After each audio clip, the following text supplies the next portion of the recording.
di sini. Perhatikan. Subhanalladzi asra bi'abdihi. Maha suci, maha besar, maha luar biasa. Dia Allah yang telah memperjalankan pada sebagian kecil dari waktu malam hambanya. Hambanya.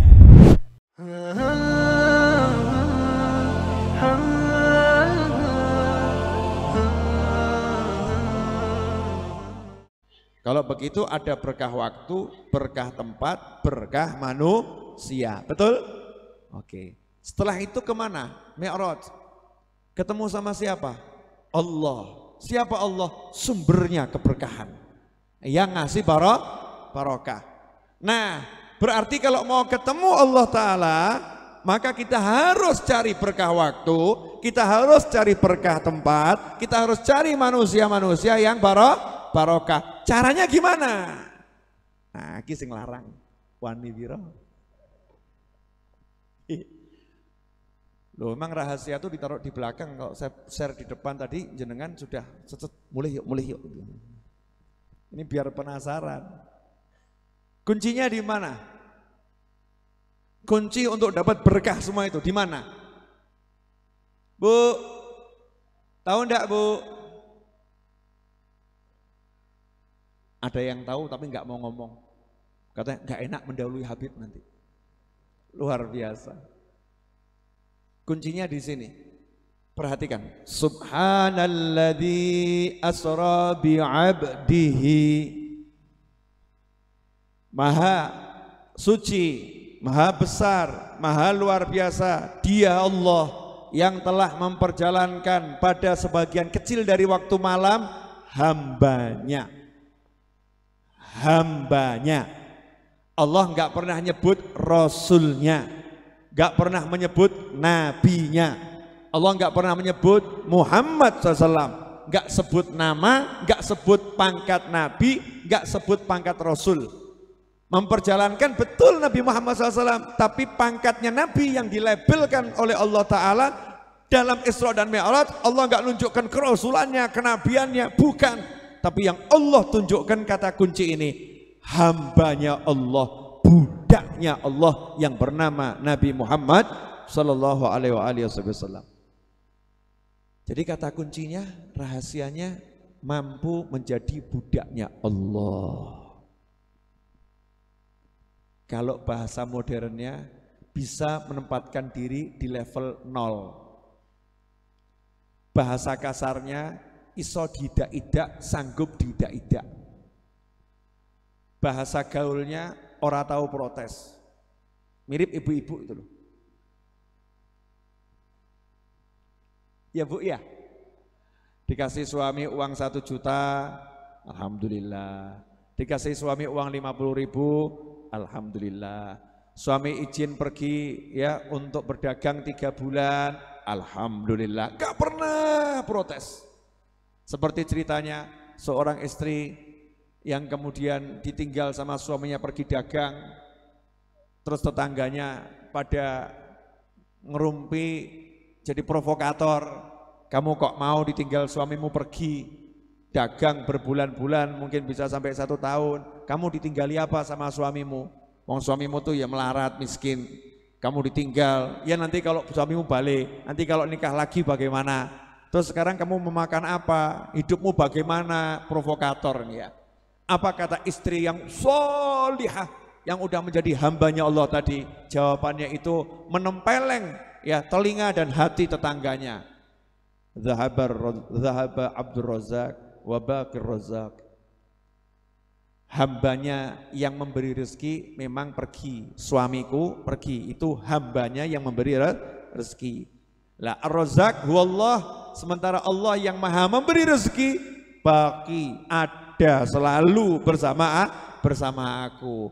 Kira-kira perempuan model begini masih banyak atau langka Bapak-bapak? Udah nyari? Bu, kira-kira suami model seperti perempuan ini langka atau banyak? Suaranya suara menyerah, pasrah, Wedi salah. Ini loh, kuncinya adalah mampu menjadi hambanya Allah. Mampu menjadi hambanya Allah, baru nanti bisa dapat barokah.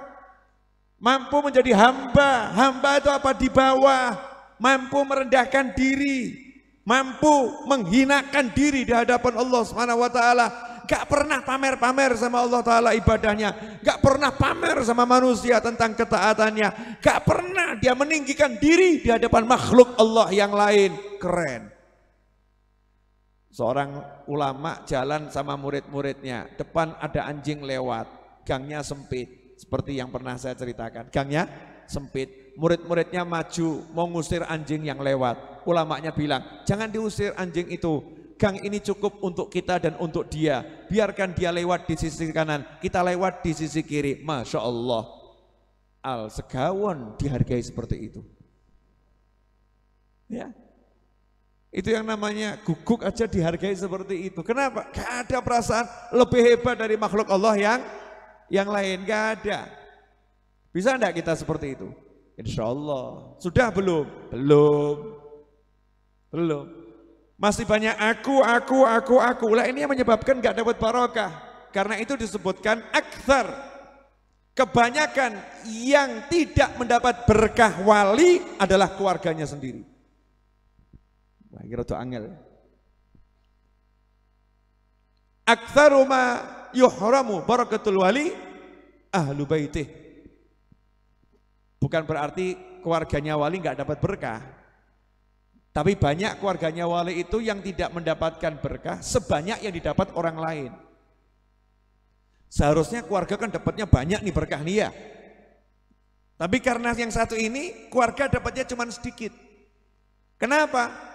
Karena keluarga tersebut melihat walinya ngobrol seperti dia ngobrol, walinya makan seperti dia makan, tahu kesehariannya, tahu wataknya, sehingga dianggap Allah podo wae, Allah orang biasa, nggak ada takzim, ya, nggak ada pengagungan, nggak ada merendahkan diri di hadapan walinya tersebut. Beda dengan orang luar melihat, ini wali Allah, datang dengan mengagungkan, datang dengan memuliakan, yang datang itu merendahkan diri ya di hadapan orang yang dianggap wali, dan disitulah muncul yang namanya dikasih barokahnya wali. Kenapa? Gak ada yang namanya orang ngesok nih ya, teko isinya air, teko isinya atau termos isinya kopi, termos isinya teh. Gak mungkin kalau saya ini minta yang namanya kopi, saya sodorkan cangkir ya, kemudian saya letakkan di atasnya teko. Tolong, ayo, tolong ya, dijok ini, tolong dijok. Sementara tekonya di Kaiso. Betul kan ya? Caranya gimana? Merendah. Tolong dijok. Betul ya? Oh, dijok. Sampai luber-luber. Sampai luber. Kenapa? Karena dia bisa meletakkan diri di tempat yang rendah. Itu sumbernya. Nah, kenapa dikatakan air Zam-Zam air yang paling barokah? Setelah air yang muncul dari jari jemari Nabi Muhammad sallallahu alaihi wasallam, wa khairu ma'in ma'un qad naba min baini asabi nabil mujtaba. Sebaik-baik air adalah air yang memancar dari sela jari jemari Nabi yang terpilih, yaitu baginda Muhammad sallallahu alaihi wasallam. Itu air yang paling barokah. Setelah itu air Zam-Zam. Air Zam-Zam. Kenapa? Air yang paling tawadhu. Air Zam-Zam itu air yang paling merendah, sumbernya paling titiknya terendah di muka bumi, sehingga seluruh mata air dan seluruh anak sungai, seluruh resapan laut menziarahi air Zam-Zam, semuanya ngerembes ke air Zam-Zam. Makanya jadi air yang paling baik di muka bumi. Paham enggak maksudnya ini? Jadi kuncinya cari barokah apa? Nah, coba kalau contohnya begini ya. Nabi Muhammad SAW diajak malaikat Jibril, ayo mampir ke tempat lahirnya Nabi Isa. Terus Nabi jawab, gak perlu, saya lebih hebat dari Isa. Dapat enggak? Enggak dapat. Tapi Nabi Muhammad SAW mengajarkan, beliau yang dipanggil Allah, beliau yang jelas paling mulia, beliau yang jelas paling agung, itu disuruh malaikat Jibril, yuk mampir Madinah. Nggih, Ayo mampir Bethlehem, inggih. Ayo mampir Bukit Tursina, inggih. Ayo ziarah kuburnya Nabi Musa, inggih. Ayo mampir Palestina, Baitul Maqdis, masuk masjid, ketemu Anbiya wal Mursalin, inggih. Masya Allah. Keren atau enggak keren? Nah, coba kalau kita milih-milih. Jelas?